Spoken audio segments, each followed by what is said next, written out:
უბრალოდ მოგახსენებთ იმას, რომ უდიდესი გულის ტკივილი არის ის, რომ მეორე საჯარო სკოლას არ აქვს თავის შემობაში ველოზარი. რა თქმა უნდა, ეს ტკივნეულია, თითოეული შეტაკანი კიდევ ერთხელ მოგისურვებთ სკოლას, ადმინისტრაციას და თითოეულ მოსწავლეს. მეორე ის, რომ ყველას კარგად გახსოვს პირველი გამოცხადებული ტენდერი, თუ რა დიდი მოლოდინებით ვიყავით თითოეული გამსჭვალული, სამწუხაროდ ჩაიშალა ეს ტენდერი, უბრალოდ გამარჯვებულმა კომპანიამ ვერ გააგრძელა.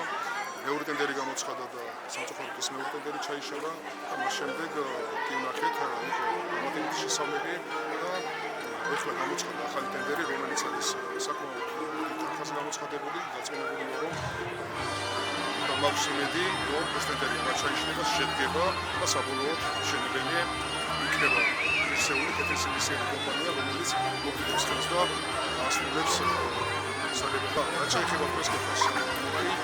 რა თქმა უნდა, იყო შესწავლილი, აბსოლუტურად სხვა ფასები არის, სხვა რეალობა არის, შესაბამისად ხდება ინდექსაცია, ხდება განახლება, და გამომდინარე არის, რომ მაშინ გამოცხადებული ტენდერის ღირებულება და ეხლა გამოცხადებული აბსოლუტურად სხვადასხვა ციფრები.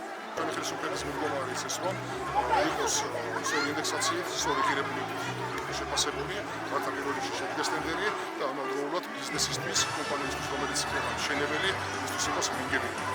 ეს თავისთავად ნიშნავს ასევე ადგილობრივი ბიზნესის მხარდაჭერას.